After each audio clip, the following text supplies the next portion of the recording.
It's Jeff Brown, and I work for the University of California, Berkeley, and I'm the director of what they call the UC Berkeley Central Sierra Field Research Stations. And it's all started here at a little place called Sagehen, which is now expanded into an entire watershed, a snow lab at the Sierra Crest, and a bunch of properties on the North Fork of the American River, which comprises this is about 20,000 acres, this is about 9,000 acres. And what I thought I'd do is kind of tell you a story. And first, I'll tell you a little bit of story about myself. I'll tell you a little story about the place that I live and work in, and then I'll talk about how that place has had to change over time to be successful. So, I'm not an ologist. I have a BS in BS. So I do not come from the science background. In fact, the school that I worked for, there's no way in hell they would have ever accepted me as an undergrad. But I've done a lot of things. And the one thing that I've learned in my experience is that it's all about people. At least in my view, it's all about people. And I had left the world to become a river guide. And river guiding taught me a lot. It taught me how to work really hard, but it also taught me how to meet the needs of other folks, or really to help other folks get what they wanted. And I think that that's a really important lesson that I've learned. And as a result of rowing boats for a long time, I had a woman who was a regular client of mine every summer. She did a 5-day river trip with Jeff her guide, and she worked for UC Berkeley. Well, in the fall of 2000, I got an email from Helen, and Helen said, "Jeff, I have the perfect job for you." And I said, "Oh yeah, right, I've already got like the perfect jobs. I skied powder all winter and I rode boats all summer in the desert. I couldn't think of a better world than that." But I didn't want to piss her off, so I said, "Yeah, send me information and we'll see." So she kept talking about this place called Sagehen, and it had this interesting history in that it was pretty much going away. And they were looking for somebody to come in that could kind of help figure out what it should do next. And they announced this position, supposed to be a PhD. They said, "Don't be afraid, since you just have a BS, why don't you go ahead and apply anyway?" So I did. Came out, was interviewed, and the lead person on the interview group said, "You don't have a PhD, why should we hire you?" I said, "Well, you don't need a PhD to run this place. You need a cheerleader. You need a game show host. You need somebody from the service industry that understands what it is places like this should be doing." And he looked up at me and he says, "All I need." He got up and he walked out of the room. We finished the interview, and a couple of weeks later I was offered the position. So we moved to Sagehen. And when I was originally hired, I had a budget for facilities and maintenance, and I also had a budget for staff. Well, it turns out that between the time they hired me and the time that I actually arrived on the job site, the budget evaporated. So I get there, and all they had budget for was my salary. And there was not one penny of money for this place. So now let's talk about this place. So in the late 1940s, a Berkeley wildlife professor by the name of Starker Leopold was approached by some California legislators because they wanted Berkeley to start a wildlife and fisheries program. And so they had money in a line item in the state budget to support such an endeavor. And Berkeley had just hired another guy named Paul Needham, Doc Needham, who was a fish guy, an entomologist.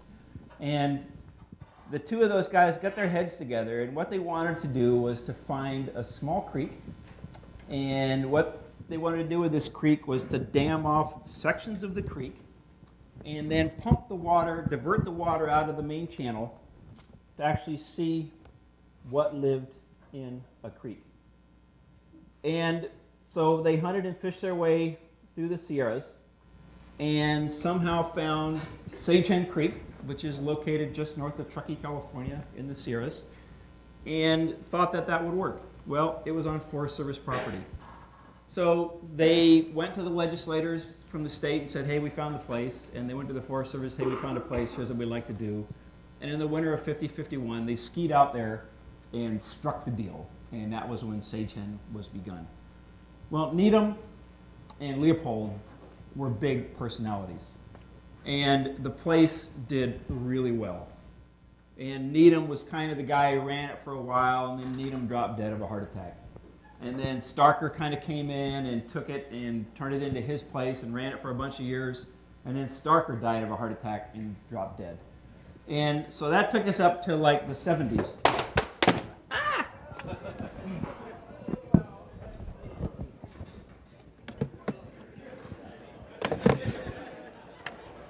And that's the end of my story.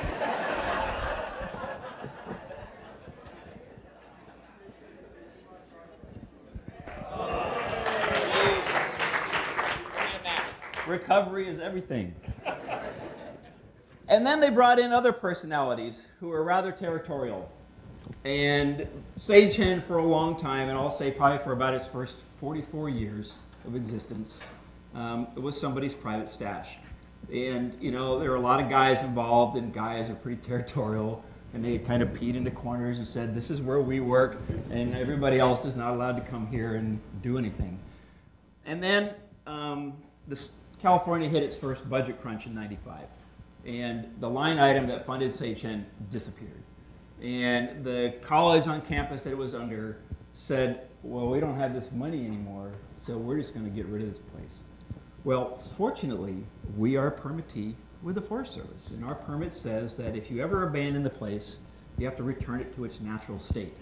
Well, if you ain't got the money to run it, you definitely don't have the money to return it to its natural state. So the college that had it said, we're done. They stuck it under the Office of the Vice Chancellor of Research, who had no idea what it was. And it just kind of sat, kind of caretaked for a while. And then we were brought in. And when we got there, it was like, okay, me not being a scientist, it's like, what is this place really supposed to be? And they asked me to do a couple things. They said, we want you to evaluate the place to see if it has any merit. I said, okay. They said, if it has any merit, we want you to prove it. And I said, well, how do you do that? And they said, well, you prove it through use. And I said, great. So it didn't take me long to figure out, you know, that there was these things called data sets, and that long data sets are good. And so then I also figured out that we needed help. To buy paper clips, somebody had to take it out of their personal budget to fund paper clips. And so I said, okay, well, we need to think differently. We got to think that this is no longer a Berkeley thing. And we met with our Forest Service representatives. We met with a lot of other colleges, institutions, and agencies, state, fed, local. And we formed a group that we call our Program Planning Advisory Group. And that is 38 people. And what we said, we need your help. We want to figure out what Sagehen wants to be 50 years from now when it grows up. And we put together a product that we call the Vision, which kind of tells the story of where Sagehen came from, where it is, and where we wanted it to be in the future. And that outlines kinds of staff we wanted, kinds of facility we needed to be able to achieve all of these goals. Let's see if I can add some more plucky comic relief. So this is the Sagehen Basin. It's about 9,000 acres.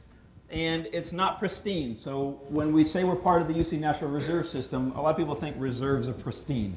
Well, Sagehen was pretty much like most of the Central Sierras. It was clear-cut in the 1800s to build railroad lines and to shore up mines in the big silver, strike in Nevada. So it's an overgrown place that we're now watching fall apart ecologically. And I'm going, okay, I got nobody here, nobody doing anything, so I got to get proactive. And I went into the community and I said, so what are the big questions? I went to the agencies and said, what are the things that you guys are trying to figure out? And he said, well, we're going to burn up. And I said, okay, so we need to start thinking about what we do to keep the place from burning up. And I said, what else do we need to know? And he said, well, it turns out that this highway in front of you, it's got a great data set because the guys that work for the road, Caltrans, in '79 started writing down every dead animal they pulled off the highway because they wrote it down to what it was and the mile marker to the 10th. And they did that from 1979, and it still goes on. Well, that's the best data set in the world for what I call roadkill. So we formed a group that we call the 89 Project to start looking at animal-vehicle interactions on highways that cut pretty good habitat. And then people were saying, well, you know, the Truckee River system, which Sagehen's part of, is one of the most adjudicated watersheds in the country. The water starts in California, but is owned by the people in Nevada because it runs east. It runs into a great basin. So I said, okay, so water, we probably ought to start thinking about what we can do related to water. And then we were trying to figure out, okay, how do we take what we're learning and communicate this with a much broader audience? And what brought that to light to me was we were approached by the Forest Service in 2005 to go from our 453 acre to an experimental forest. And we said, yeah, that's a great idea. We'll support that heavily, but we don't want to be like every other experimental forest in the country. We're not about growing boards. We're not about growth and yield. Sagehen had always been about understanding a place, or at least trying to understand how a place would work. And I said, why don't we think about taking this concept and using it as the whole purpose for an experimental forest. So the purpose for Sagehen Experimental Forest is to understand how the system functions or operates as best we can, and then to return it to as best a functioning system as possible based on good scientific data. And again, I work for Berkeley. So some people you talk to, you know, Berkeley is this esteemed academic institution. And then there's other people who think of it as UC Berkeley.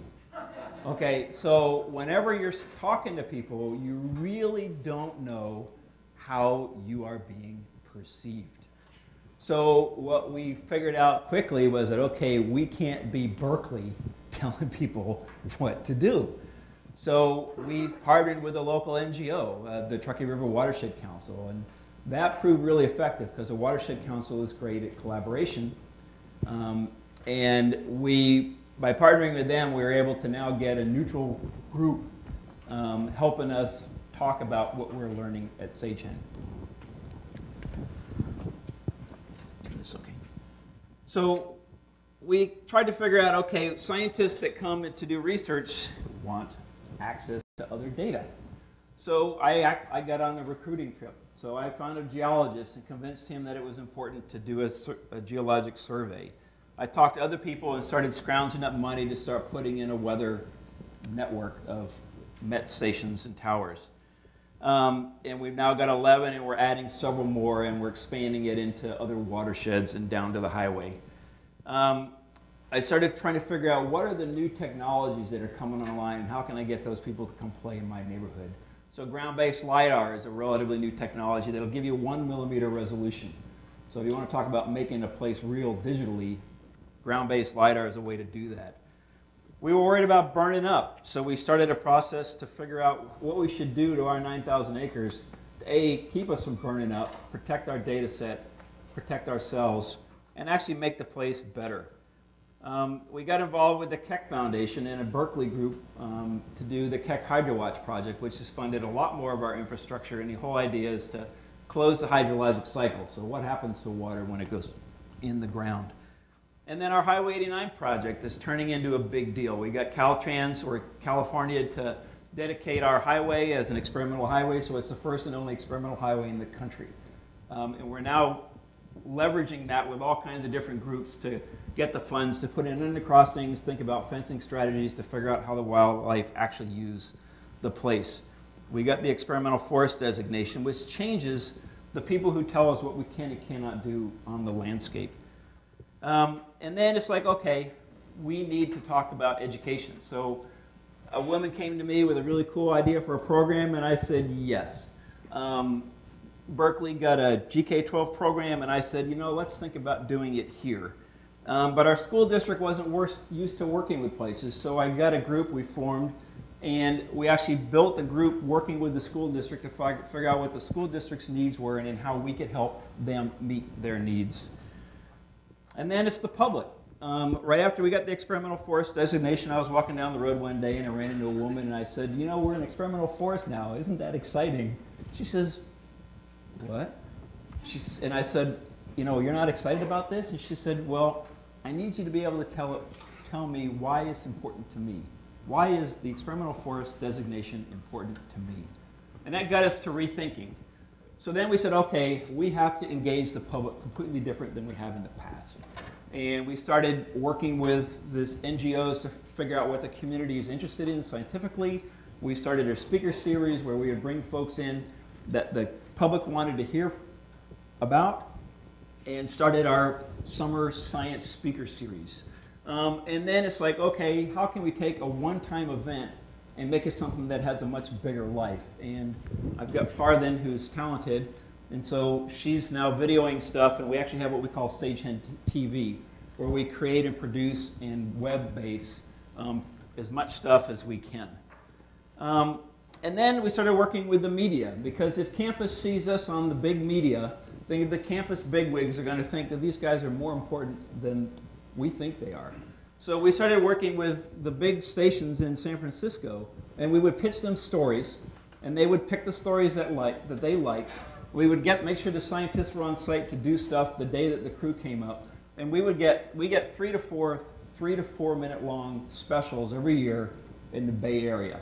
And believe me, administrators on campus notice that stuff.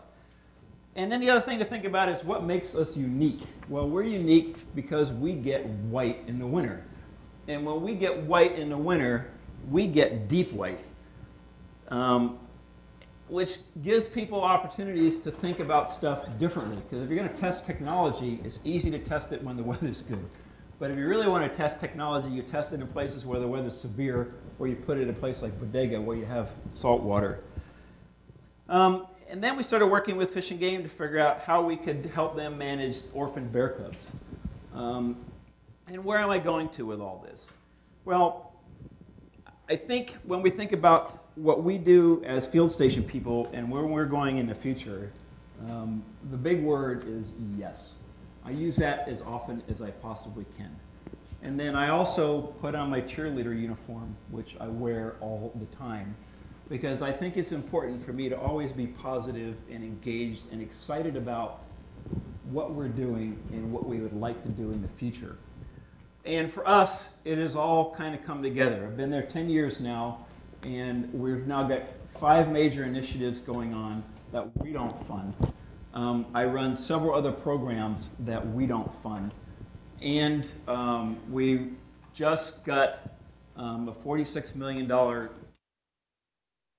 new Sagehen, which is going to set us up for our next 60 years. So I hoped I met what we were supposed to be talking about up here. And the last thing I'll say in closing is that my budget is 2 salaries and $40,000 in operating and expense to run 22 buildings that are falling apart. And that's stable funding, and we do get additional revenues that we get from overnight use, which allows us to keep the place from crashing into the ground. But I never whine about how little money I get from campus. I always thank them for the support they provide me, and I always talk to them about how great we are at leveraging their very small investment. And our budget could potentially have been hammered. We've not seen 1 penny in cut, even though their budget has been cut 80%. And I think that is true in part, A, because they consider us budget dust, and B, they realize how much warm fuzzy and how much good that we're actually able to do with a very small investment.